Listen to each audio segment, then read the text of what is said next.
Doing more with less. Best practices for infection prevention during a supply shortage. When there are shortages of PPE, PPE should be prioritized for when it can do the most good. During a shortage, the overuse of personal protective equipment may be robbing your future self from having that personal protective equipment when it is needed most. The bottom line is, you may need to run calls with less than ideal personal protective equipment. How do I protect myself without PPE? Everything you learned in kindergarten. Wash your hands, cover your cough, avoid close contact with people who are sick, avoid touching your eyes, nose, and mouth, and clean and disinfect commonly touched surfaces. If you've ever taken one of my hazmat classes, you know that I'm into rules. My 3 rules for this class are as follows. Rule number 1, don't become victim number 2. Rule number 2, if it's a hazardous material or bodily fluid, don't touch it. If you have to touch it, wear the appropriate PPE. And rule number 3, outside touches outside only, inside touches inside only. Rule number 1, don't become victim number 2. All the other rules will help you accomplish rule number 1. Using a risk-based response helps to keep you and those around you safe. NFPA 472 references a definition for a risk-based response process as one that relies on facts, science, and circumstance. Facts, like how this virus or others like it will behave. Science, what are the best methods to keep us safe? Circumstance, what scenario you find yourself in when you are interfacing with the exposed or contaminated individual. Facts and science have to come from reliable sources. This isn't one for social media. We've chosen the CDC, the Pennsylvania Department of Health, and emergencyResponseTips.com. How is COVID-19 virus spread? Person-to-person contact. Droplets travel short distances in air when one person coughs or sneezes, and it travels from one person to the other. Or by contact with surface-contaminated objects. You touch a surface or an object, such as a door handle, that has the virus on it, and then you touch your mouth or nose. Rule number 2, if it's a hazardous material or bodily fluid, don't touch it. If you have to touch it, wear PPE. The hierarchy of safety and health controls are as follows: training and administration, engineering, work practice, and personal protective equipment. Like all pyramids, they're only strong if they have a wide base. The biggest part of your safety and health program has to be training and administration. Training and administration includes donning and doffing procedures and control zones. Engineering controls include things like self-retracting needles, work practices, rules like don't recap needles, and finally, PPE, such as gowns, gloves, and glasses. Start here. Training administration is always your best place to start. Personal protective equipment is not your first line of defense. The best demonstration I can give for this is that body armor is PPE for bullets. Would you intentionally be shot at while wearing body armor? Probably not. What's the best way to not get hurt by bullets? Not be in the path of the bullets. Not being around people or objects that might be contaminated with viruses is the best way not to get infected. Concepts of protection include ALARA, as low as reasonably achievable. This is most often used in the radiological response world. But exposure to any hazard should always be as low as reasonably achievable. There's no way you can stay away from all of it. But keeping it as low as you can will take you very far. ELARA can be accomplished through time, distance, and shielding. The less time you spend around a hazard and the farther you stay from it, the better off you'll be. But if your job requires you to be close or to stay long, shielding, in this case, personal protective equipment, is your best option, but it's also your last option. Triage. Almost all responders are familiar with triage.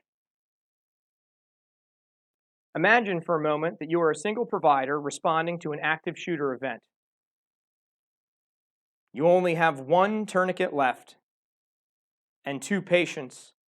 Patient 1 is unconscious with a wound to the lower leg and is not breathing. Patient 2 is conscious with a wound to the lower leg and they are rapidly breathing. Who gets the tourniquet? The answer is patient 2. Patient 1 is not breathing, unconscious, likely unsavable, or possibly unsavable. Or you could put the tourniquet on patient 1 and then patient 2 bleeds out and patient 1 dies anyway. Tough decisions. It'd be nice if we had a tourniquet for both, but we don't. During a PPE shortage, we have to triage our equipment in much the same manner. It'd be great to have it for every call, but the reality is we don't. If there are shortages of personal protective equipment, it should be prioritized for when it can do the most good. During a shortage, overuse of PPE may be robbing your future self from having personal protective equipment when you need it most. How do we prioritize equipment during a shortage? Well, we have to ask some questions. Is the patient high risk? Are they known to have the disease? Are they known to be infected? Do they have the symptoms? Is the procedure high risk? Does the action I'm about to take likely generate respiratory aerosols? We can draw a chart very similar to what you're probably used to seeing for other risk evaluations. We'll put patient high risk to the left and procedure high risk on the bottom. No, yes, no, and yes. In our first scenario, the patient is low risk and the procedure is low risk. During a shortage, this is a low priority call for PPE usage. The patient is not a high risk, neither is the action. Not a bad idea to keep your distance also. That's just good practice. Let's move up one. The patient is high risk, but the procedure is low risk. Yes, the patient is high risk, but instead of wasting PPE, we could try to keep our distance. So this is also a low priority, if you can keep your distance. If you can't, then it might be in another category. What if the patient is low risk, but the procedure is high risk? Well, this is medium. Because even though the patient is low risk, remember, there are more diseases out there than COVID-19. And you ought to be using some of this PPE anyway, even when there's not a pandemic. And lastly, the patient is high risk and the procedure is high risk. This is what you've been saving the PPE for. This is a high priority. Use the PPE to keep yourself safe. It's difficult to intubate someone from 6 feet away, so you're going to have to get close. Extended use versus reuse. The CDC allows for extended use and reuse, but reminds you that in all cases, you should discard any N95 if it's contaminated or if you use it while doing a procedure that generates a great number of aerosols. Also, you should consider changing it when you're going to exit from one patient area where people are infected to areas where they are not, to avoid spreading it to other people who are not wearing PPE. Extended use refers to the practice of wearing the same N95 respirator for repeated close contact encounters with several patients without removing the respirator between patient encounters. This is probably not an option for EMS, fire, and police. We rarely go directly from patient to patient to patient. But if we should, consider the use of a clean face shield, preferably worn over top of the respirator, or other steps such as masking the patients or use of engineering controls to reduce surface contamination. And perform good hand hygiene before and after touching or adjusting the respirator. Reuse refers to the practice of using the same N95 respirator for multiple encounters with patients, but removing it, doffing, after each encounter. There is no way to determine the maximum possible number of safe reuses for an N95 respirator as a generic number to be applied in all cases. Remember, these were designed to be single-use disposable. Just like before, use a clean face shield or a surgical mask worn over an N95 respirator, and take other steps, such as masking the patients or engineering controls when feasible to reduce surface contamination of the respirator. Hang used respirators in a designated storage area, keeping them clean. Don't store them in a plastic bag. Keep them in a breathable container, such as a paper bag between uses. And to minimize cross-contamination, store the respirators so that they do not touch each other, and make sure that each respirator is clearly identified so we know who it belongs to. And storage containers should be disposed of or cleaned regularly. Good hand hygiene is still important here. And also, remember, it's not a good idea to touch the respirator unless you have to. Only touch it if necessary for comfort or to maintain a proper fit. Avoid touching the inside of your respirator. If inadvertent contact is made with the inside of the respirator, perform hand hygiene as described above. Use a pair of clean gloves when donning a used N95 respirator and performing the user seal check. And discard of those gloves after that N95 respirator is donned and any adjustments are made to ensure a good fit and a good seal. Remember, you're reusing this. The outside of it is expected to be contaminated, and the gloves that touch the outside of that respirator are also assumed to be contaminated. Discard any respirator that is obviously damaged or becomes hard to breathe through. Can I wash my respirator? Dr. Baxter identified 5 methods in her paper, Balancing the Risk: Strategies for Respiratory Protection During a Pandemic. 2 of those methods are easily performed by first responders, but none of them are truly great options. Bleach solution and microwaving are the 2 that you are likely to do without specialized equipment. But read the details. It's not as simple as it sounds. Remember that there are alternatives to N95 masks. PAPRs with HEPA filters, APRs with HEPA filters, or P100, or some similar canister.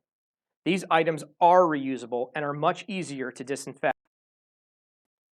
If we're going to get through this shortage, we have to focus on controls versus PPE, limiting personnel contact through time and distance, prioritizing what little equipment we have, and remembering we still have to provide the best patient care possible.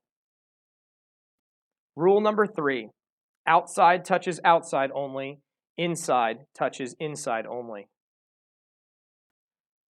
When donning your PPE, remember that it's dependent upon the PPE choices available where you work. And if you're reusing PPE, to include gowns, gloves, or any PPE, that if it's previously worn, you should consider that it might be contaminated. Read the equipment manual that came with it so you know how to use it properly. Use a checklist, and if available, use a buddy to help you get dressed.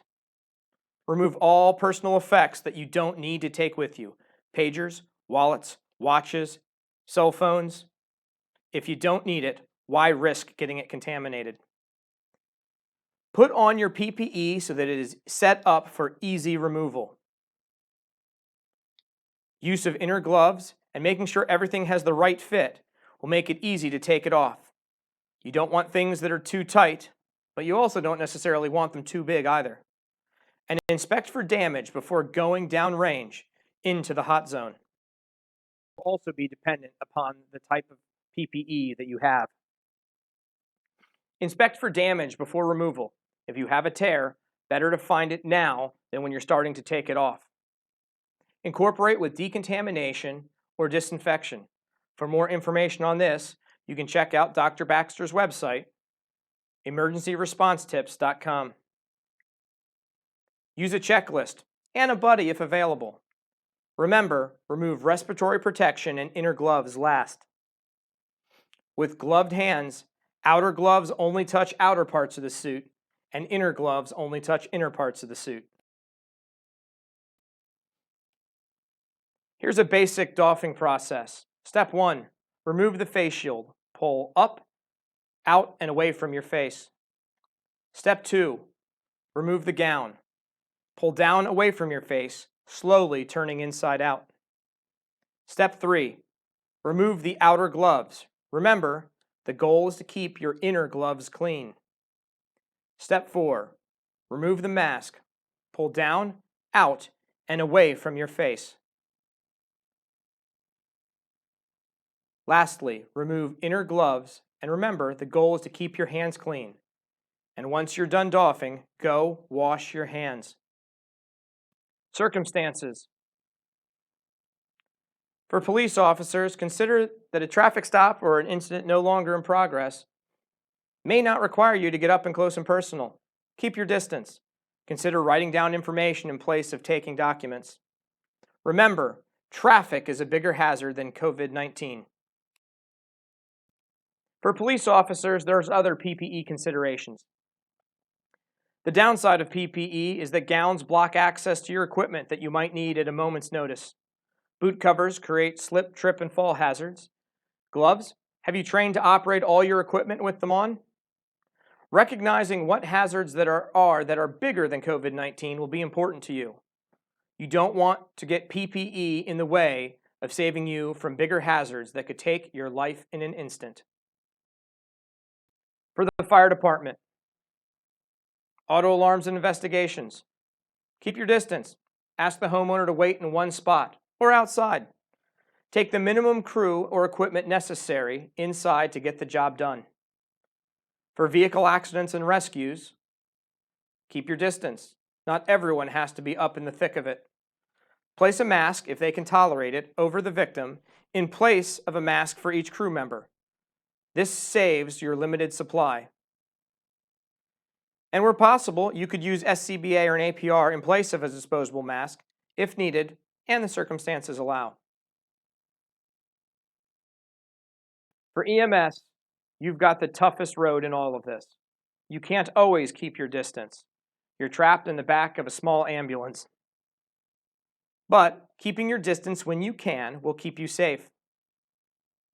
Take as little equipment inside as you can. If you're not going to need it, don't take it. Be as far away from the patient as is practical. There's a lot of assessment that can be done without making contact. If you don't need to touch the patient, don't. If they're conscious, alert, and oriented, do you really need that blood pressure? And avoid, when possible, performing procedures that are likely to generate respiratory aerosols in small spaces. But obviously, do what you need to do to save lives.